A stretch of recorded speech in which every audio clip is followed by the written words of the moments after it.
अस्सलामुअलैकुम, मैं हूं मोहम्मद जुनैद। शाहजेब खानजादा की गैर मौजूदगी में इस प्रोग्राम की मेज़बानी मैं कर रहा हूं। चीफ जस्टिस उमर अता बंदयाल ने जाते जाते साबिका पीटीएम हुकूमत को एक बड़ा धचका दे दिया है। जस्टिस उमर अता बंदयाल ने अपनी रिटायरमेंट से एक दिन पहले आज नैब तरमीम केस का फैसला सुना दिया, जिसकी जद में मुल्क की अहम तरीन सियासी शख्सियात आ गई हैं। इस फैसले के बाद मुल्क की आला सियासी शख्सियात के वो तमाम नैब केसेस दोबारा खुल गए हैं जो नैब तरमीम 2022 के तहत क्या तो वापस हो गए थे या फिर दूसरी अदालतों को मुंतकिल हो गए थे। सुप्रीम कोर्ट के 3 रुकनी बेंच ने 5 सितंबर को 1 साल से ज़्यादा अरसे और 50 से ज़्यादा समातों के बाद नैब तरमीम केस का फैसला महफूज कर लिया था और चीफ जस्टिस ने कहा था कि वो अपनी रिटायरमेंट से पहले फैसला सुना देंगे, और आज उन्होंने ऐसा ही किया। कल सुप्रीम कोर्ट में उनका आखिरी दिन है और आज उन्होंने 2-1 की अक्सरियत से नैब तरमीम केस का फैसला सुनाकर कई बड़े सियासतदानों को मुश्किल में डाल दिया है। अहम बात यह है कि चीफ जस्टिस उमर अता बंदयाल और जस्टिस एजाजुल एहसन के अक्सरियती फैसले से जस्टिस मंसूर अली शाह ने इख्तिलाफ किया है। वो केस की समाअत के दौरान भी मुसलसल बेंच के बाकी दोनों अरकान को टफ टाइम देते नजर आए। नैब तरमीम केस में चेयरमैन पीटीआई दरख्वास्त गुजार थे और दिलचस्प बात यह कि वो खुद भी 2 नैब केसेस का सामना कर रहे हैं जो इस वक्त इन्वेस्टिगेशन स्टेज पर हैं और आज के फैसले से खुद उनकी मुश्किलात भी बढ़ सकती हैं। सुप्रीम कोर्ट ने 58 सफ़हात का तहरीरी फैसला भी जारी किया है जो चीफ जस्टिस उमर अता बंदयाल ने खुद तहरीर किया है। फैसले में लिखा है कि चेयरमैन पीटीआई की नैब तरमीम के खिलाफ दरख्वास्त काबिल समाअत है। नैब तरमीम आइन के आर्टिकल 9, 14 और 24 और आर्टिकल 25 के खिलाफ है। नैब तरमीम से अवाम मुतासर हुए। नैब तरमीम में 50 करोड़ रुपये की हद मुकर्रर करने की दफ़ा 3 कलअदम करार दी जाती है। नैब तरमीम में अवामी ओहदेदारों को इस्तिस्ना देने की दफ़ा 2 कलअदम करार दी जाती है। नैब तरमीम की दफ़ा 2 और 3 सर्विस ऑफ पाकिस्तान के अफराद तक बरकरार रखी जाती है। नैब ऑर्डिनेंस की दफ़ा 9A5 में करप्ट और नाजायज़ ज़राए आमदन की इस्तलाह शामिल की गई। मुंतखब अवामी ओहदेदारों के खिलाफ दायर रेफरेंसेस से मुतालिक दफ़ा 8 कलअदम करार दी जाती है। मज़कूरा तरमीम की बुनियाद पर नैब और एहतसाब अदालतों ने जितने भी ऑर्डर्स जारी किए वो सब कलअदम करार दिए जाते हैं और उनका कोई कानूनी असर नहीं है। लिहाजा वो इंक्वायरीज, इन्वेस्टिगेशंस और रेफरेंसेस जो इन शिकों की बुनियाद पर खारिज हो गए थे वो उनकी पुरानी पोजीशन पर बहाल कर दिए जाते हैं और मुतल्लिका फोरम्स पर ज़ेरे समाअत तस्वुर किए जाते हैं। नैब और तमाम एहतसाब अदालतों को हुक्म दिया जाता है कि वो कानून के मुताबिक बहाल होने वाले मुकदमात को चलाएँ। नैब और तमाम दीगर फोरम्स 7 दिन के अंदर इन मामलात को मुतल्लिका फोरम्स को भिजवाएँ और ये उसी स्टेज पर तस्वुर किए जाएंगे जहाँ वो बंद होने या खारिज किए जाने से पहले थे। तहरीरी फैसले में जस्टिस मंसूर अली शाह का 2 सफ़हात का इख्तलाफी नोट भी शामिल है जिसमें उन्होंने पार्लिमानी बालादस्ती पर जोर दिया है और सुप्रीम कोर्ट की हुदूद व क़यूद पर रोशनी डाली है। फिर लिखा है कि अक्सरियती फैसले से वो इत्तेफाक नहीं करते। उनके नज़दीक केस का बुनियादी सवाल नैब तरमीम नहीं बल्कि पार्लियामेंट की बालादस्ती है। पार्लियामेंट पाकिस्तान के 24 करोड़ आवाम के चुने गए नुमाइंदों का ऐवान है और ये मामला अदालत के महदूद दायरे इख्तियार का है जिसमें गैर मुंतखब जजेस होते हैं। साथ ही ये मामला उनकी तरफ से बुनियादी हुकूक की किसी वाज़ेह खिलाफ वर्जी के बगैर और शक व शुबह से बाला पार्लिमानी कानून साजी को परखने से मुतल्लिक है। जस्टिस मंसूर अली शाह के मुताबिक अक्सरियती फैसले इख्तियारात की तकसीम के असूल से मुताबिकत नहीं रखता और ये एक पार्लियामेंटेरियन के गैर आइनी मकासद के असूल का शिकार हो गया है। इस बात को मद्देनज़र रखा गया कि पार्लियामेंट की कानून साजी की ताकत ना ख़त्म होने वाली है। अगर पार्लियामेंट नैब का कानून बना सकती है तो वो इस पूरे कानून को ख़त्म भी कर सकती है और इसमें तरमीम भी कर सकती है। सुप्रीम कोर्ट के आज के फैसले के बाद नैब ज़राए का कहना है कि एक साबिक सदर और 6 साबिक वज़राए आज़म के केसेस दोबारा खुलेंगे। साबिक सदर आसिफ जरदारी के खिलाफ जाली अकाउंट्स केस खुल जाएगा। नवाज शरीफ, शाहिद खाकान अब्बासी और यूसुफ रज़ा गिलानी के केसेस दोबारा खुलेंगे। शहबाज शरीफ, राजा परवेज़ अशरफ और शौकत अजीज़ के खिलाफ मुकदमात भी दोबारा खुलेंगे। सिर्फ यही नहीं, नवाज शरीफ, आसिफ जरदारी और यूसुफ रज़ा गिलानी का तोशाखाना केस भी दोबारा खुल सकता है। पीपल्स पार्टी के रहनुमाओं के खिलाफ जाली अकाउंट्स केस समेत कई मुकदमात दोबारा खुल सकते हैं। नून लीग के कई सीनियर रहनुमा जद में आ सकते हैं और इस फैसले के असरात खुद चेयरमैन पीटीआई के खिलाफ नैब में जारी तोशाखाना केस और 190 मिलियन पाउंड के केस में भी पड़ सकते हैं। आज के फैसले पर तनकीद करते हुए नून लीग के रहनुमा राना सनाउल्लाह ने कहा कि ये मुतनाज़ जजेस का फैसला है। ये एक मुतनाज़ बेंच और जजेस यह फैसला है। मैं ये बात कहता चलूँ कि मैं अपनी जमात में भी उस वक्त भी इस बात का हामी था कि नैब का ये जो कानून जिसे काला कानून, ड्रैकोनियन लॉ, बेरहमाना कानून कहा जाता है, तो मैं तो ये कहता था कि इसे अभी थोड़ी देर रहने दें। हमने तो इसको भुगत लिया है तो किसी और को भी भुगतने दें और उसके बाद फिर इसको अमेंड करेंगे। लेकिन बहरहाल उस वक्त ये सेंस प्रीवेल हुई कि अगर एक गलत चीज़ है उसको हमने फेस किया है तो फिर हम उसको इसलिए अमेंड ना करें कि किसी और को भी फेस जो है वो करना पड़े, तो इसलिए उसको अमेंड कर दिया गया। तो अब जो है वो कानून अपनी उसी शक्ल में, काली या जालमाना शक्ल में जो है वो बहाल हो गया है। पीटीआई और इमरान खान साहब को मुबारक हो, अब वो इसको भुगतेंगे। पीपल्स पार्टी के चेयरमैन बिलावल भुट्टो जरदारी ने कोर कमेटी के इजलास के बाद मीडिया से बात करते हुए कहा कि सुप्रीम कोर्ट का आज का फैसला मुतवक्के था, हम केसेस देख चुके हैं, अब भी तैयार हैं। पाकिस्तान पीपल्स पार्टी के लिए नैब कोई नया चीज़ नहीं है। ये जो फैसला आया आज सुप्रीम कोर्ट की तरफ से एक्सपेक्टेड था। हमने तो केसेस देखे हैं, आज भी देखने के लिए तैयार है। पुराना कानून के तहत हो, नया कानून के तहत हो, वो तो हम उससे हमें कोई फ़र्क नहीं पड़ता। जबकि पीटीआई ने सुप्रीम कोर्ट के फैसले का खैर मकदम किया है। इस सारी सूरत हाल पर हम बात करेंगे जियो न्यूज़ के तहकीकाती सहाफ़ी एजाज़ सैयद से। एजाज़, शुक्रिया आपके वक्त का। किस तरह से असरात पड़ेंगे मुल्की सियासी सूरत हाल पर नैब के कवानीन बहाल होने से, और कौन कौन से सियासतदान हैं जो इसकी जद में आएंगे, या फिर इससे कुछ मुख्तलिफ तवक्को की जा सकती है अगले आने वाले दिनों में? जुनैद भाई, अगले आने वाले दिनों में क्या होगा ये तो टाइम बताएगा, क्योंकि इस केस को अनडू करना ये भी एक लेंथी प्रोसेस ज़रूर होगा। क्योंकि आपको पता है कि सुप्रीम कोर्ट ने जिस कानून के तहत इसको लिया था उसको सुनने के लिए सिर्फ एक ही बात है कि अगर जो नए चीफ जस्टिस हैं काजी फायजी साहब, वो ये पॉइंट उठाते हैं कि जो प्रैक्टिस एंड प्रोसीजर एक्ट था उसके तहत ये जो बेंच की तश्कील थी ये गलत थी, तो उस बुनियाद के ऊपर तो ये सारा आसानी से अनडू हो जाएगा। लेकिन अगर ऐसा नहीं होता तो फिर ज़ाहिर है ये एक लंबा प्रोसेस होगा। लेकिन ये जो फैसला अभी आया है, इस फैसले की रूह से कमो बेश 6 साबिक़ वज़ीर आज़म, एक साबिक़ सदर यानी कि आसिफ अली ज़रदारी साहब, साबिक़ वज़ीर आज़म मियाँ नवाज़ शरीफ, साबिक़ वज़ीर आज़म शाहिद खाकान अब्बासी, साबिक़ वज़ीर आज़म शहबाज शरीफ, साबिक़ वज़ीर आज़म राजा परवेज़ अशरफ, साबिक़ वज़ीर आज़म यूसुफ रज़ा गिलानी और शौकत अजीज़, इन तमाम के ख़िलाफ़ जो केसेस हैं वो खुल जाएंगे। सूबों में अगर बात करें तो साबिक़ जो वज़राए आला हैं उनके नाम भी आते हैं। आप कराची में बैठे हुए हैं तो सिंध के मुराद अली शाह के ख़िलाफ़ जो केस है वो भी दोबारा खुल जाएगा।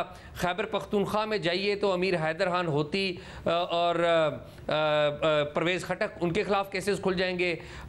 उधर अगर बलूचिस्तान में जाते हैं तो डॉक्टर मालिक के ख़िलाफ़ केस है, असलम रईसानी साहब जो साबिक़ वज़ीर आला हैं उनके ख़िलाफ़ केसेस वो खुल जाएंगे। पंजाब में आते हैं तो पंजाब में हमज़ा शहबाज जो हैं उनके ख़िलाफ़ केस खुल जाएगा। अलीम खान के खिलाफ जो केस खुल जाएगा, वो कि वज़ीर आला नहीं रहे, वो साबिक़ सीनियर वज़ीर रहे हैं, उनके खिलाफ केस खुल जाएगा। उस्मान बुज़दार के खिलाफ इंक्वायरी थी वो दोबारा खुल जाएगी। तो ये सारी चीज़ें हैं। लेकिन इसमें जुनैद एक बात बतानी बहुत ज़रूरी है, यानी कि जो जिसका हम जिक्र नहीं कर रहे, हम तो ज़्यादा ये कर रहे हैं ना। देखिए 2 सियासतदान ऐसे थे, बल्कि 3 सियासतदान ऐसे थे जिन्होंने लिख कर अदालत में दिया था कि हमें जो तरमीम है, इस नैब की तरमीम है, उससे फ़ायदा नहीं उठाना। उसमें जो सबसे नुमाया नाम था, सबसे पहले जिन्होंने इनिशिएटिव लिया था, पब्लिकली आके कहा था, अदालत में लिख कर दिया था, वो थे शाहिद खाकान अब्बासी और मिफ्ता इस्माइल। और उसके साथ साथ अगर मरीम नवाज़ का केस देखें तो उन्होंने भी अदालत में ये लिख कर दिया था कि वो इस केस को वो जो नैब तरामीम है उससे फ़ायदा नहीं उठाना चाहती। और ये एक और डायलेमा आप देखिए जुनैद कि इमरान खान साहब जिन्होंने ये पिटीशन दायर की थी, इमरान खान साहब इस तरामीम के ख़िलाफ़ थे और दुरुस्त ख़िलाफ़ थे। इनमें बाज़ तरामीम वाकई ऐसी हैं जो वाकई बड़ी ज़्यादती की गई है, वो गलत हैं या मुतनाज़ा हैं। लेकिन बहरहाल अदालत का एक फ़ैसला है और मैं समझता हूँ कि पार्लियामेंट का फ़ैसला मुकद्दम होना चाहिए, एक अलग डिबेट है। लेकिन इमरान खान साहब ने, आपको याद हो, जो नैब ने 2 मई को इनके खिलाफ जो वारंट जारी किया था और 2 मई को जो वारंट जारी हुआ था उसके ऊपर इनको 9 मई को गिरफ्तार किया गया था। तो 10 मई को जब ये इस्लामाबाद हाई कोर्ट में पेश हुए थे तो इनके वकला ने इन्हीं नैब तरामीम के तहत अदालत से इस्तदा की थी कि इमरान खान साहब को रिलीफ दी जाए। तो ये भी कुछ साइड इससे तो ये बात सामने आती है कि जिस वक्त तहरीक इंसाफ अदालत गई उस वक्त उन्हें नहीं पता था कि चेयरमैन तहरीक इंसाफ इमरान खान के खिलाफ क्या केसेस होंगे और वो भी जेल में जाएंगे। इस वक्त अब वो पहले से ही जेल में हैं, उनके ऊपर क्या असरात पड़ेंगे आज के सुप्रीम कोर्ट के फैसले के? देखिए, इमरान खान साहब के ऊपर जो तोशाखाना केस है वो एक नई शक्ल इख्तियार कर सकता है। इमरान खान साहब के ऊपर अगर तोशाखाना केस को अगर आमदन से ज़ायद असासों का केस अलग से बना लिया जाए तो वो भी एक नई शक्ल इख्तियार कर सकता है। और इमरान खान साहब के ख़िलाफ़ जो अलकादर ट्रस्ट केस है वो ज़्यादा अहमियत इख्तियार कर गया है, क्योंकि अब जो ओनस है नैब की तरफ से जो इल्ज़ाम लगाया गया है उसके ऊपर तरामीन जो हुई थी उनके तहत जिम्मेदारी थी नैब की कि वो एविडेंस कलेक्ट करे, लेकिन अब जिम्मेदारी जो बड़ी जिम्मेदारी है वो इमरान खान साहब के पास चली गई है कि वो साबित करें कि वो वाकई इनोसेंट हैं। तो मेरे ख्याल में नैब की जो तरामीम है वो ख़त्म होने से इमरान खान साहब को लॉन्गर रन में नुकसान ज़्यादा हुआ है, क्योंकि वो भी अब जो पुराना कानून था उसके अब विक्टिम बनने वो भी जा रहे हैं। बहुत शुक्रिया एजाज सैयद। मुस्लिम लीग नून और तहरीक इंसाफ आज के फैसले को कैसे देख रही हैं, इसी पर हम बात करेंगे मुस्लिम लीग नून के रहनुमा तलाल चौधरी से और तहरीक इंसाफ की कोर कमेटी के रुकन माहिर कानून शुएब शाहीन से। तलाल साहब, चीफ जस्टिस ने यह कहा था कि वो रिटायरमेंट से पहले फैसला देंगे और फैसला शॉर्ट एंड स्वीट होगा, तो क्या आपको स्वीट लगा ये फैसला उनका? बिस्मिल्लाहिर्रहमानिर्रहीम। देखिए, चीफ जस्टिस साहब ने आखिरी दिन भी नहीं छोड़ा कि वो एक और मुतनाज़ फैसला और एक ऐसा फैसला जिससे ना सिर्फ उनके अदारे की साख्त को बल्कि उनकी साख्त को तो पहले ही बहुत सारा नुकसान हो चुका है। बाकी रही बात नून लीग की, तो हमें तो कोई फर्क नहीं पड़ता। हमने तो ये नैब कानून जो है ये मुशर्रफ दौर में भी भुगता है और उसके बाद भी भुगता है, और अल्हम्दुलिल्लाह कोई आदमी भी हमारा इस पे कन्विक्ट नहीं हुआ। और जब भी कोई फैसले आए हैं वो बाद में उड़ के रह गए हैं या उड़ा दिए गए हैं सुपीरियर कोर्ट्स ने। और हम तो चाहते हैं कि 50,000 का भी हिसाब होना चाहिए, लेकिन क्या ये भी देख लिया जाए कि पार्लियामेंट के बनाए गए कानून जो हैं वो चंद मुतनाज़े जजेस बैठ के अपनी मर्जी का बेंच बनाकर वो पूरी पार्लियामेंट की तौहीन करें या पार्लियामेंट के कानून बनाए गए कानून को ना माने, तो ये सवाल का भी कोई जवाब देगा। बाकी नून लीग के हवाले से अगर ये कानून दोबारा ये खत्म होता है, पुराना कानून बहाल होता है, तो मेरा ख्याल है भुगतना अब है पीटीआई ने और भुगतना है उन लाडलों ने जिन्होंने जो सब कुछ करते रहे, सब लूट मार करते रहे, सब कुछ करते रहे, और फिर इस कानून के होते हुए उन्होंने अपनी करप्शन के वो पैसे भी इंजॉय किए और 2-2 दिन के रिमांड लिए। जब 90 दिन का उनका रिमांड होगा और उसी तरह का हिसाब होगा जैसे पहले होता रहा है तो लग पता जाएगा। हमें कोई फिक्र नहीं है। शुएब शाहीन साहब, कई तरह के तजादात हैं। मुस्लिम लीग नून से भी सवाल बनता है कि पहले तरमीम लाई गई, फिर एक ऑर्डिनेंस के ज़रिए से उन तरमीम में भी कुछ तब्दीली की गई और कुछ चीज़ों को रिवर्स किया गया, लेकिन तहरीक इंसाफ के हवाले से तो बहुत से तजादात हैं। चूँकि ये केस लेकर अदालत में गए, लेकिन फिर आपकी जमात के ही सरबराह ने इन तरमीम के ज़रिए से भी फ़ायदा हासिल किया अदालतों से, और अब ये फ़ैसला आने पर तहरीक इंसाफ इस बात को अपने मौक़िफ़ की फतह करार दे रही है। बहुत ही बड़ा तजाद है। किस तरह से इसको डिफेंड कर सकेगी तहरीक इंसाफ? देखिए जी, इसमें कोई तजाद नहीं है। जब कोई कानून बन जाता है कि ये उसका ऑप्शन नहीं होता किसी भी पटिशनर का या किसी मुल्जिम का जिसके अंदर उनको प्रोसीड किया जा रहा हो, ये ना उसका ऑप्शन होता है ना किसी कोर्ट का ऑप्शन होता है कि क्या आपने इससे फ़ायदा उठाना है या इसका नुकसान उठाना है। इमरान खान साहब ने सबसे पहले इसको पिटीशन को फाइल की और इसको चैलेंज किया पिछले ही साल जिस वक्त ये नैब लॉ तरमीम हुआ था। तो PMLN जाते जाते जो ऑर्डिनेंस जारी करके गई थी, अगर ये वाकई संजीदा थे, 15 दिन को 30 दिन करना चाहते थे, इनको एक्ट ऑफ द पार्लियामेंट के जरिए चेंज करना चाहिए था। ये जुलाई में ऑर्डिनेंस लेकर आए, हालांकि एक्ट बिल्स और एक्ट्स तो ये आखिरी हफ्ते भी बनाते रहे, तो ये उस जुमा बाजार जो बिल का लगाया गया था उसके अंदर ये भी शामिल कर देते अगर ये वाकई संजीदगी के साथ करना चाहते थे। लेकिन मेरा ख्याल है ये इनकी ये रीज़न नहीं थी। इनकी रीज़न सिर्फ ये थी कि 15 दिन की बजाय 30 दिन का रिमांड जो है वो खान साहब के लिए तो हो, बाकी किसी के लिए ना हो। लेकिन जो 15 दिन वाला रिमांड का चेंज था उसको चैलेंज नहीं किया गया था खान साहब ने। नंबर 2, जो जमानत देने और ना देने का जो ट्रायल कोर्ट की पावर थी वो भी चैलेंज नहीं हुआ था। लेकिन जमानत पहले हाई कोर्ट दिया करती थी, अब ट्रायल कोर्ट को पावर्स हैं। वो सिर्फ जुरिस्डिक्शन एंड फोरम चेंज हुआ है, उससे किसी का फायदा ना फायदा है ना नुकसान है, बल्कि फायदा इसमें था कि हाई कोर्ट से जमानत ज्यादा वाइडर रेंज में 497 सेक्शन 497 के तहत ज्यादा डिवीजन बेंच 2 जजेस बैठ के फैसला करते थे, वो ज्यादा मोतबर और बेहतर था। लेकिन जहां तक रिमांड का ताल्लुक है, वो एक रीजनेबल बात थी, वो हर पॉलिटिकल पार्टी का मुतालबा रहा है और उसको किसी ने चैलेंज भी नहीं किया और कोर्ट ने उसको सेटिस्फाइड भी नहीं किया। जहां तक ताल्लुक है अनरीजनेबल चेंजेस थी, एक पर्सन स्पेसिफिक थी, अपने मुकदमात को सामने रख के की गई थी, वो गलत थी, अनकॉन्स्टिट्यूशनल थी, उसको सेटिस्फाइड किया गया। आप अगर ये देखें, आप यानी 45 करोड़ का जो केस है वो तो आप कर सकते हैं, लेकिन उससे ज्यादा का जो केस है वो नहीं कर सकते। अब यानी उसके साथ साथ अब अगर आप ये देख लें कि जिस तरह की वो चेंजेस की गई, यानी जो प्रिजम्पशन थी कि अगर किसी के 1 करोड़ रुपए की आमदनी है और वो 1 अरब 2 अरब 5 अरब उसके अकाउंट में पड़ा हुआ है, तो कोई उनसे नहीं पूछ सकता। शुएब साहब, ये तफसील तो आ चुकी है सामने आज, लेकिन सवाल ये बनता है कि दीगर सियासी जमातें, PDM जमातें ये तनकीद करती हैं कि नैब के कानून को इंतकामी सियासत के लिए इस्तेमाल किया जाता है। आपकी जमात और आपकी जमात के सरबराह अदालत में दरख्वास्त लेकर गए, जो ज़ाहिर है उनके इस मौक़िफ़ के ख़िलाफ़ हैं, वो उससे इत्तफ़ाक़ नहीं करते। लेकिन क्या अगर आप ये समझते हैं कि चेयरमैन तहरीक इंसाफ इस वक्त जेल में है और उनके ऊपर भी अब नैब के केसेस हैं और वो सही नहीं है या उनकी गिरफ्तारी ठीक नहीं, अगर आप ये समझते हैं, तो फिर इस सारी सूरत हाल से PDM जमातों के मौक़िफ़ को तक़वियत नहीं मिलती क्या? तो आप किस बात को तस्लीम करेंगे फिर?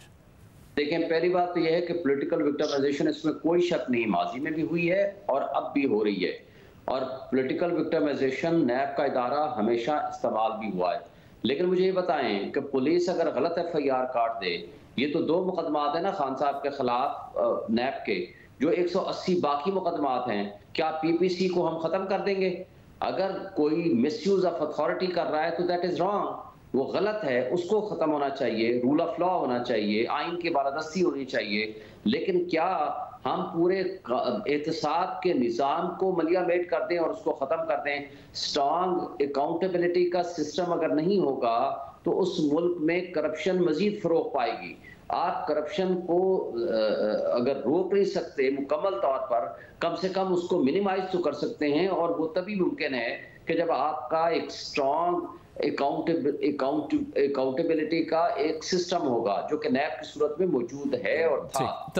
जिस अंदाज से उन्होंने तरामीम की, वो on the face of it सिर्फ और सिर्फ अपने लोगों को फायदा देने, अपने मुकदमात को बरी कराने, अपने रेफरेंसेस को खत्म कराने, अपने खिलाफ इंक्वायरीज और इन्वेस्टिगेशंस को खत्म कराने के लिए थी, जिसको मैं समझता हूं कि सुप्रीम कोर्ट के फुल बेंच ने मुकम्मल तौर पर उसको खत्म कर दिया with the difference of. Talal Chaudhary साहब, शुएब शाहीन भी कह रहे हैं कि आपकी सब जमात और PDM की दीगर जमातों ने अपने फ़ायदे के लिए तरमीम की थी। बाद में जब उनको अंदाज़ा हुआ कि अब दूसरे लोग इस कानून के नीचे आ सकते हैं, तो फिर मज़ीद तब्दीलियाँ कर दी गई थी।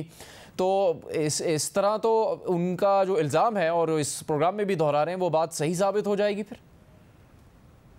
देखिए, गुजारिश ये है कि इस नैब लॉ के बारे में बहुत सारे ऐसे फैसले हैं जो कि सुप्रीम कोर्ट ने दिए हैं और उसके लार्जर बेंच ने दिए हैं कि ये पॉलिटिकल इंजीनियरिंग से लेकर और बहुत सारी विक्टिमाइज करने के लिए इस्तेमाल हुआ है। और उसके बाद कई चीज़ें उन फैसलों में रिकमेंड भी की गई थी कि ये तब्दीलियां होनी चाहिए, और टाइम के साथ साथ बहुत सारी तब्दीलियां जो है वो होनी भी चाहिए थी।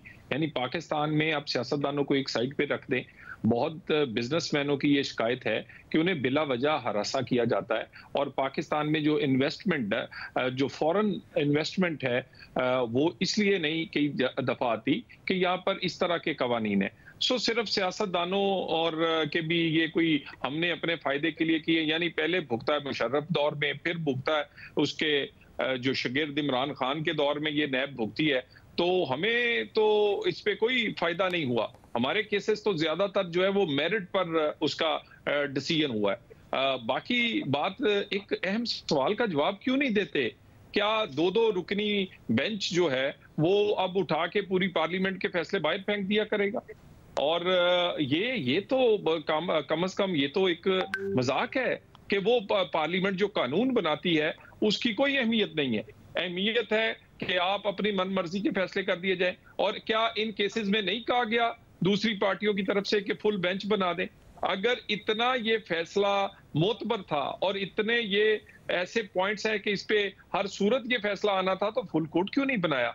यानी ये और ऐसे बेंचेस जो कि मुतनाज़े रहे हैं, और वो खास किस्म के जज साहिबान पिछले 7 साल से साकिब निसार और उसके कुछ साथी वो लगातार एक किस्म के फैसले दे रहे हैं। सो इन फैसलों से अगर नुकसान हुआ है तो फिर एक दफा अदालत का हुआ है, और आखिरी दिन भी बंदियाल साहब ने नहीं छोड़ा अपने आप को नुकसान पहुंचाने के लिए या अपने आप को मुतनाज़े करने के लिए। बाकी रही पार्लियामेंट, तो पार्लियामेंट तो इस तरह लगती है कि वो म्यूनिसिपल कॉरपोरेशन है, जब दिल किया उठा के उसके फैसले सस्पेंड कर दें, उसके फैसला उसका कानून अभी इम्प्लीमेंट नहीं हुआ तो सस्पेंड हो गया, उसने कानून बनाया तो हमने उड़ा दिया है जी, अब 2 जजेस साहिबान ने उड़ा दिया है जी। मेरा ख्याल है ये भी रवायत बदलनी होगी। शुएब शाहीन साहब, जो इख्तलाफी नोट है जस्टिस मंसूर अली शाह का, उन्होंने तो लिखा है इसमें कि पार्लियामेंट के पास ये इख्तियार है, को कानून बना सकती है तो फिर उसे ख़त्म भी कर सकती है। देखिए, इसमें कोई शक नहीं है, पार्लियामान को बिल्कुल अख्तियार है। पार्लियामान तो आइन में भी तब्दीली कर सकती है विद 2/3 मेजॉरिटी। पार्लियामान कानून साजी कर सकती है, कानून में तब्दीली भी कर सकती है, इस पर तो किसी को कोई इबाहम नहीं है। लेकिन कानून आइन के मुताबिक होना चाहिए, कानून अनरीजनेबल नहीं होना चाहिए, कानून पर्सन स्पेसिफिक नहीं होना चाहिए, कानून में लैक ऑफ बोनाफाइडी नहीं होनी चाहिए। अगर ये चीजें आएंगी तो वाहिद फोरम है सुपीरियर कोर्ट, खा वो हाई कोर्ट का सिंगल जज को भी ये अख्तियार है कि वो जुडिशियल रिव्यू करे और जुडिशियल रिव्यू के नतीजे में उस लॉ को अल्ट्रा वायरस डिक्लेयर कर ले और आइन के बरअक्स अगर वो कानून बनता है तो उसको सेटिसाइड कर दे। इसमें तो कोई भाव नहीं है। एक बात मेरे भाई ने कही है कि इसके जरिए नुकसान ये है कि इन्वेस्टमेंट नहीं आती। मुझे बताएं, पिछले 16 महीने में जितनी मईशत की तबाही हुई है, तो अब तो ये लॉ नहीं था, ये 16-18 महीने तक तो कोई कानून नहीं था, ये वाला जो पुराने वाला कानून है, और आज भी अभी 7 दिन बाद उसका इतलाक होना है प्रैक्टिकली। तो मुझे बताएं, आज तक कितनी सरमायाकारी आ गई, कितनी गुर्बत, महंगाई, बेरोजगारी खत्म हो गई या डबल हो गई है। तो बात ये नहीं है, कानून सरमायाकारी वहां आती है, मुल्क वहां तरक्की करते हैं जहां रूल ऑफ लॉ हुआ करता है, जहां इदारे मिसयूज नहीं होते, जहां जलाल चौधरी साहब क्या कहेंगे आप, इन 16 महीनों में फिर क्यों नहीं आई वो सरमायाकारी सारी? और दूसरा ये कि एक तरफ ये सुप्रीम कोर्ट का फैसला है और सियासी महाज पर भी मुश्किलात बढ़ रही हैं, चूंकि बिलावल भुट्टो जरदारी मुसलसल बयान दे रहे, नाम लिए बगैर मुस्लिम लीग नून को तनकीद का निशाना बनाया जा रहा है। उन्होंने तो यहाँ तक कहा है कि मुस्लिम लीग नून जब मुश्किल में होती है, बुरा वक्त होता है तो पैर पकड़ते हैं, और जब बुरा वक्त ख़त्म हो जाता है तो फिर गले पड़ते हैं। तो आपकी इत्तेहादियों के खिलाफात बढ़ते जा रहे हैं, क्या सूरत हाल होगी आगे इंतखाबात भी आने? देखिए, बिलावल साहब ने किसी का नाम नहीं लिया और मैं तो इसका जवाब देना मुनासिब नहीं समझता, क्योंकि मेरा नहीं ख्याल कि ये इशारा उन्होंने कोई नून लीग की तरफ किया, ये यकीनन किसी और की तरफ किया होगा, क्योंकि हमारा तो ऐसा दौर नहीं गुजरा। और दूसरी बात, मैं बिलावल साहब से ये गुजारिश करूंगा कि वो नॉन इश्यूज को इश्यूज ना बनाएं, वो इशू पे बात करें। इस वक्त पाकिस्तान का इशू पाकिस्तान इकोनॉमी है, पाकिस्तान की गरीब की रोटी है। क्या उनके पास उसका कोई हल है, या उसका हल सिर्फ नवाज शरीफ के पास है? वो नवाज शरीफ जिसने पहले भी ये सब कुछ करके दिखाया है, वो लोड शेडिंग खत्म हो, दहशतगर्दी खत्म हो, पाकिस्तान की बेहतरीन स्टॉक एक्सचेंज, बेहतरीन तकड़ा रुपया, और गरीब को रोटी 2 रुपए की मिलती थी। तो हमारे पास तो उसका हल है, और हम आने वाले इंतखाबात में नवाज शरीफ उसका एक दफा और हल देंगे और इंशाल्लाह ताला इन मसाइल का हल करेंगे। अगला इलेक्शन इश्यूज पर होना चाहिए, और पाकिस्तान का इशू गरीब की रोटी और पाकिस्तान की इकोनॉमी है। बहुत शुक्रिया जलाल चौधरी, बहुत शुक्रिया शुएब शाहीन। प्रोग्राम जारी रहेगा, ब्रेक के बाद हम बात करेंगे सुप्रीम कोर्ट के आज के फैसले की और नए आने वाले चीफ जस्टिस के बाद सुप्रीम कोर्ट में बेंचेस और दीगर चैलेंजेस की सूरत हाल क्या होगी। हमारे साथ रहिए।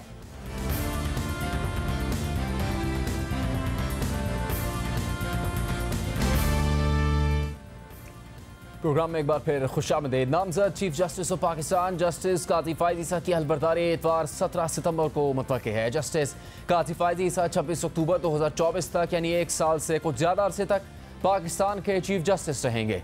चीफ जस्टिस उमर अता बंदियाल 17 सितंबर को 65 साल की उम्र को पहुंचने के बाद सुबकदोश हो जाएंगे, मगर आज बतौर चीफ जस्टिस उनका आखिरी वर्किंग डे था, जिसमें उन्होंने नैब तरमीम कलअदम करार देने का अहम फैसला दिया है। नामजद चीफ जस्टिस काजी फायद ईसा को उहदा संभालते ही कई चैलेंजेस का सामना होगा, जिनमें सर फहरिस्त कुछ हाई प्रोफाइल केसेस हैं। इन्हीं में से एक case supreme court practice and procedure act के खिलाफ दरख्वास्त का है, जिसकी समाअत पीर 18 सितंबर को मुकर्रर की गई है।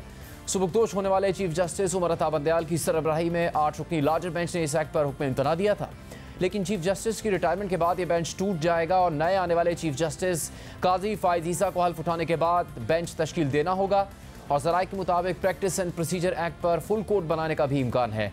इस केस में उस वक्त की PDM की हुकूमत ने फुल कोर्ट बनाने की इस्तदा की थी, जिसे अदालत ने मुस्तरद कर दिया था। ये केस इसीलिए इंतहाई अहमियत का हामिल है क्योंकि इस पर हुक्म इम्तना के बायस जस्टिस काजी फायद ईसा अप्रैल से अब तक किसी बेंच में नहीं बैठ रहे। इसीलिए इम्कान है वो फौरी तौर पर इस केस का फैसला करेंगे।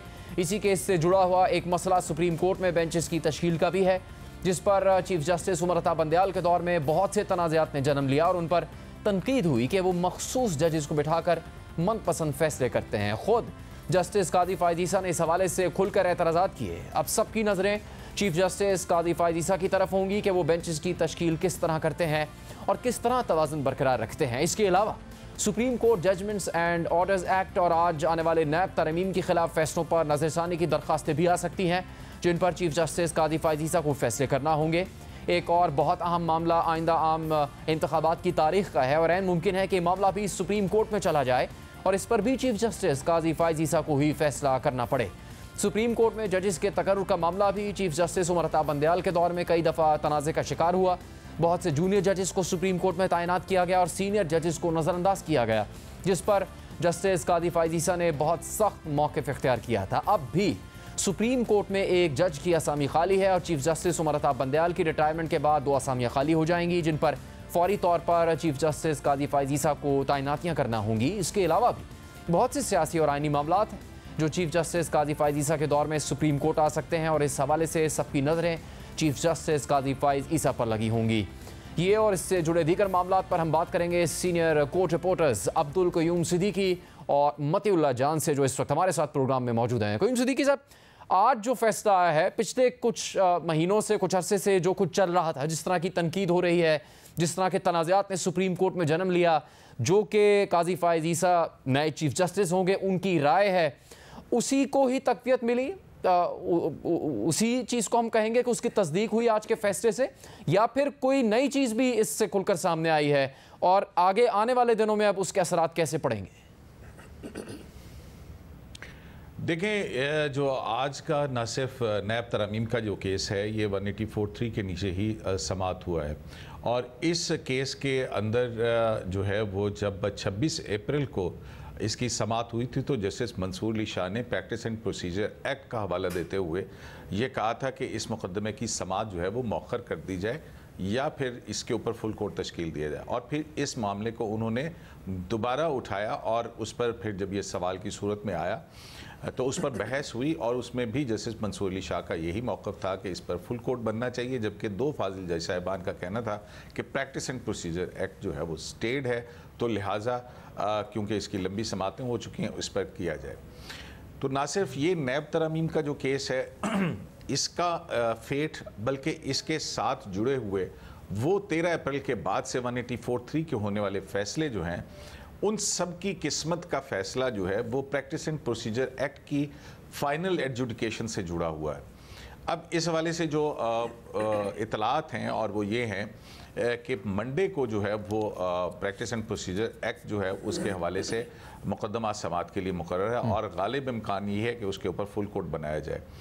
अब जब फुल कोर्ट बनता है तो फिर ये देखना होगा कि आया ये फुल कोर्ट जो है कोई फैसला करने से पहले जो स्टे है वो वकेट होता है या नहीं होता है, और अगर स्टे वकेट नहीं होता या प्रैक्टिस एंड प्रोसीजर के हवाले से तो फिर जो है वो सूरत हाल मुख्तलिफ होगी। लेकिन अगर स्टे जो है वो वकेट होता है, वो खारिज होता है, तो फिर उस स्टे के खारिज होने के बाद से ही का मतलब जो है वो ये होगा कि 20 अप्रैल से प्रैक्टिस एंड प्रोसीजर एक्ट जो है वो नाफिजुल अमल हो गया।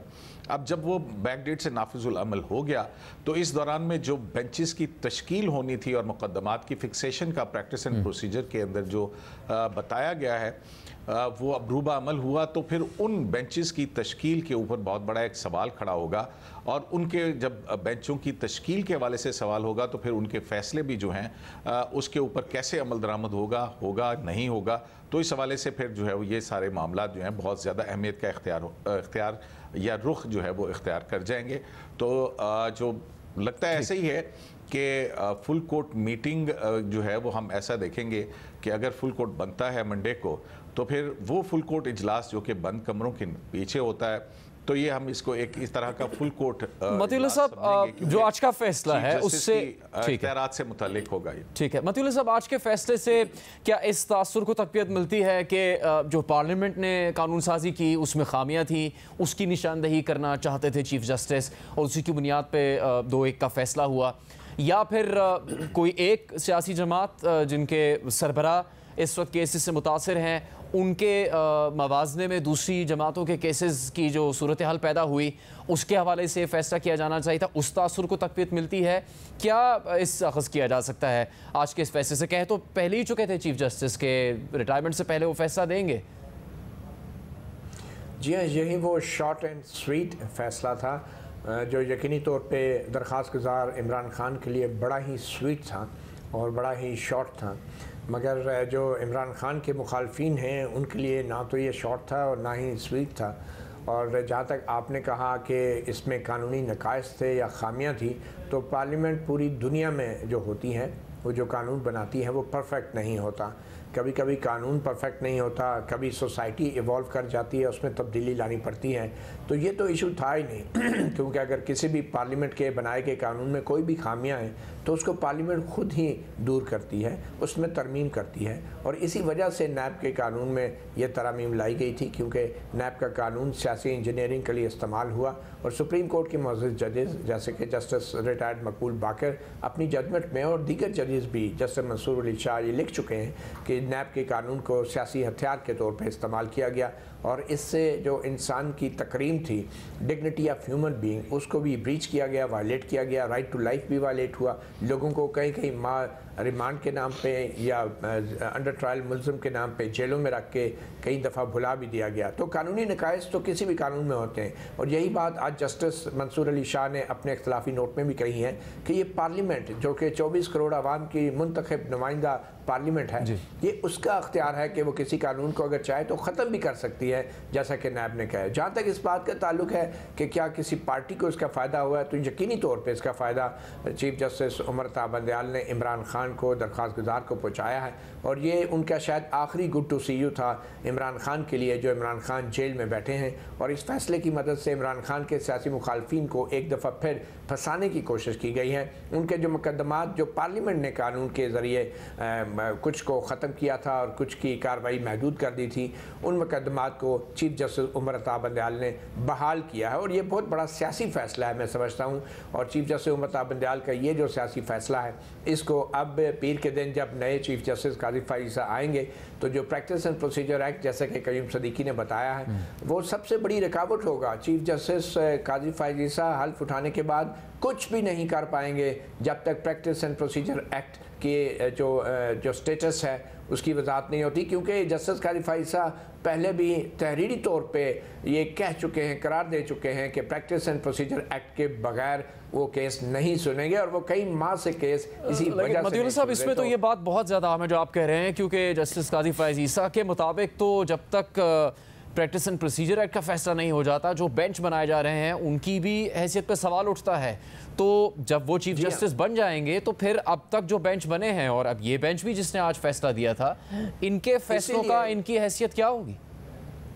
इसीलिए मैं आपको बता रहा हूँ कि जितना अहम नए चीफ जस्टिस का हल्फ उठाना है, उतना ही अहम जो है प्रैक्टिस एंड प्रोसीजर एक्ट के स्टेटस को क्लियर करना होगा हल्फ उठाने के फ़ौरन बाद। और उसके दो तरीके, एक तो यह कि खुली अदालत में फुल कोर्ट की समाअत की जाए प्रैक्टिस एंड प्रोसीजर एक्ट की, और दूसरा यह कि इंतज़ामी साइड पे तमाम जजेस मिल के बैठ जाएँ और अपने कवायद में रज़ाकाराना तौर पर चीफ जस्टिस काजी फायज़ ईसा जो हैं वो कहें कि गो के कानून अगर मुअत्तल भी है तो हमें सुप्रीम कोर्ट को कोई नहीं रोकता कि वो फुल कोर्ट बैठ के कवायद की सतह पर कम से कम 184(3) की हद तक जो है वो तमाम काम करे, जो कि प्रैक्टिस एंड प्रोसीजर एक्ट में सजेस्ट किया गया है, जिसके अंदर 3 रुकनी जजों की कमेटी है, जिसके अंदर रिव्यू को अपील की तरह दोबारा सुना जाना है, तो ये कवायद को तब्दील करने का अख्तियार इस वक्त मतवाजी तौर पर सुप्रीम कोर्ट के फुल कोर्ट के पास भी मौजूद है और पार्लियामेंट के पास भी मौजूद है। अगर पार्लियामेंट का एक्ट जो है वो मुअत्तल किया जाने पर इसरार है कुछ जजों को, तो फिर सुप्रीम कोर्ट इंतजामी साइड पर कवायद में तरमीम करके मामला को आगे बढ़ा सकती है। ठीक है करीम साहब, बहुत से चैलेंजेस हैं और ये जो बात कही जाती रही कि सुप्रीम कोर्ट तकसीम का शिकार है, फुल कोर्ट बन नहीं सकी बहुत से मुतालबों के बाद, बहुत सी दरखास्तों के बावजूद, फिर ये मौक़िफ़ है काजी फाइज़ीसा का कि सीनियरिटी की बुनियाद पर तैनाती की जानी चाहिए और उस पर तरक्की दी जानी चाहिए। इसके अलावा ये मामला कि बेंचेस कैसे बनेंगे, जिस तरह हमने अभी बताया भी कि ये तनकीद की जाती रही कि मनपसंद फैसले दिए जाने के लिए बेंच बनाए जाते थे, क्या ये सब बदलने जा रहा है पीर के रोज़ से आगे जो कुछ होगा, और किस हद तक जा सकते हैं नए चीफ जस्टिस? क्योंकि माजी में तो ऐसा भी हुआ है, अगर ये सीनियरिटी और जूनियर होने का मसला है तो फिर माजी में तो कई फैसलों को रिवर्स भी किया गया, कई जजेस वापस भी गए। देखिए, इससे पहले कि मैं आपकी इस बात का जवाब दूं, उससे पहले मैं ज़रा मतीउल्लाह जान से थोड़ा सा इख्तलाफ करूंगा कि ये कह रहे हैं कि ये फुल कोर्ट में एडमिनिस्ट्रेटिव साइड के ऊपर कोई इंतज़ामी जो है वो चीज़ करके और उसके बाद जो है वो किया जा सकता है इसमें प्रैक्टिस एंड प्रोसीजर एक्ट के हवाले से, बेंचेस की तश्कील के हवाले से। तो फिर अगर ये ऐसा किया जा सकता है तो फिर इसका मतलब तो ये होगा कि वो जो जस्टिस काजी फाइज़ीसा का 184(3) के हवाले से फ़ैसला था और रजिस्ट्रार के एक नोटिफिकेशन के ज़रिए उसको कलअदम करार दिया गया था, तो इसका मतलब वो दुरुस्त होगा। तो मेरी इंटरप्रिटेशन के मुताबिक एडमिनिस्ट्रेटिव साइड पर उस सूरत में कुछ नहीं हो सकता जब तक कि जुडिशल ऑर्डर एक जगह मौजूद है। तो जुडिशल ऑर्डर की मौजूदगी के अंदर जब तक वो जुडिशल ऑर्डर बरकरार है, सुप्रीम कोर्ट के फुल कोर्ट को वो एडमिनिस्ट्रेटिव साइड पर रूल्स का कोई मुझे लॉजिक जो है वो समझ नहीं आती है। इसको जुडिशल साइड के ऊपर ही सुप्रीम कोर्ट ऑफ पाकिस्तान को देखना पड़ेगा। देखिए बाकी साइड पे अख्तियार बरकरार रहेगा, sorry to cut you Qayyum, लेकिन इंतजामी ये जो मुअत्तल किया गया है प्रैक्टिस एंड प्रोसीजर एक्ट, उस कानून का इतलाक पार्लियामेंट के अख्तियारात के हवाले से है, लेकिन उसके मुअत्तल करने का मकसद हरगिज़ नहीं है कि सुप्रीम कोर्ट की जो फुल कोर्ट है वो इंतजामी साइड पे अपने कवायद में कोई तब्दीली नहीं कर सकती। सुप्रीम कोर्ट का वो अख्तियार मतवाजी तौर पे बरकरार रहेगा, चाहे वो हू बहू प्रैक्टिस एंड प्रोसीजर एक्ट वाले कवायद को अपना ले या फिर उसमें कुछ तब्दीली करके अपना काम चलाने के लिए थोड़ी बहुत तब्दीलियां करके मामला को आगे ले जाए। ठीक है, जो सीनियरिटी की बुनियाद पर मौक़िफ़ है जस्टिस काजी फाइज़ीसा का, उस पर क्या हो सकता है आगे? देखें, ये मेरा ख्याल है कि ये जुडिशल साइड के ऊपर ही इसको एडजुडिकेट होगा। और फिर जहाँ तक दूसरी बात है कि जो ये बंदियाल साहब के दौर के अंदर जो हम ख्याल जजिस की जो है वो लगी रही है, एक पख लगी है उनके साथ और उनके मनपसंद अफराद की तकर्री के वाले से, तो उसमें जो है जहाँ तक इवन 1980 के जो रूल्स हैं उसमें भी मेरा ख्याल है कि हमें ये नज़र आएगा कि कॉन्स्टिट्यूशनल केसेस के हवाले से सीनियर जजेस के पर मुश्तमिल जो है वो बेंच आइंदा हमें मुकदमात सुनते हुए नज़र आएंगे, अगर कॉन्स्टिट्यूशनल जो भी इश्यूज़ जो हैं वो सुप्रीम कोर्ट ऑफ पाकिस्तान के सामने आते हैं। और दूसरी तरफ जो है वो जो प्रिंसिपल है जजेस की एलिवेशन के हवाले से कि सीनियरिटी के प्रिंसिपल के ऊपर, तो उस पर जो है वो जाहिर है कि जुडिशल कमीशन ऑफ पाकिस्तान के अपने रूल्स जो हैं वो कब अमेंड होंगे कब नहीं होंगे, और उसके ऊपर भी जाहिर है कि बात होगी, क्योंकि जो अब जुडिशल कमीशन की जो साख्त है उसके अंदर जस्टिस मंसूर अली शाह जो हैं वो ये कह चुके हैं कि जुडिशल कमीशन को जो है वो चीफ जस्टिस के पास जो इख्तियार है उसमें हमें देखना चाहिए कि सीनियर मोस्ट जज जो दो हैं उनमें से हम उसको चुनें, और ये सीनियरिटी के प्रिंसिपल को जो है वो एडहेयर किया हमें नजर आएगा, क्योंकि इस हवाले से मेजॉरिटी जो है जुडिशल कमीशन के अंदर पाई जाती है जो जुडिशल अपॉइंटमेंट्स के हवाले से होगा। मेरे ख्याल में कहीं अगर if I may add, seniority के असूल से ये मुराद नहीं है कि किसी जज की क्या उम्र है और उसकी कितनी नौकरी होगी है, सीनियरिटी कारकर्दगी के हवाले से भी तरतीब दी जा सकती है। जाहिर एक क्राइटेरिया जो है जब तक उसको तश्कील नहीं दिया जाता। क़य्यूम सिद्दीकी, मतीउल्लाह जान, बहुत शुक्रिया आपका प्रोग्राम में बात करने के लिए। प्रोग्राम जारी रहेगा एक ब्रेक के बाद।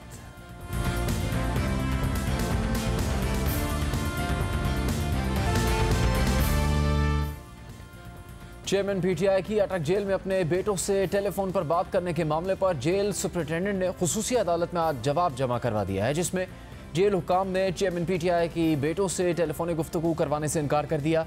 जेल सुपरिटेंडेंट ने अपने जवाब में कहा है कि जेल कानून इजाज़त नहीं देते, इसलिए टेलीफोनिक गुफ्तगू नहीं करवाई जा सकती। कानून के मुताबिक सीक्रेट एक्ट के मुलजमान को टेलीफोन की सहूलत नहीं है, लिहाजा टेलीफोन से मुताल्लिक़ अदालती हुक्म की खिलाफ वर्जी नहीं की गई।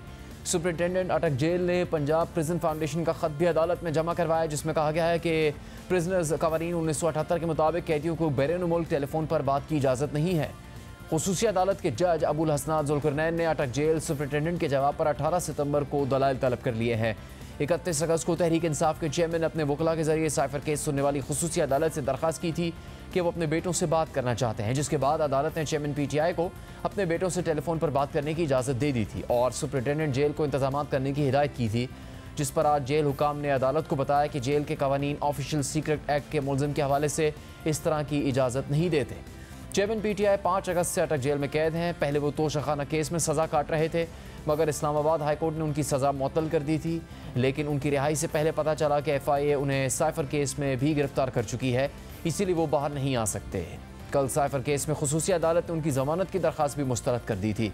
चेयरमैन PTI साइफर केस में 26 सितंबर तक जुडिशल रिमांड पर है। प्रोग्राम का वक्त खत्म होता है, इजाज़त दीजिए।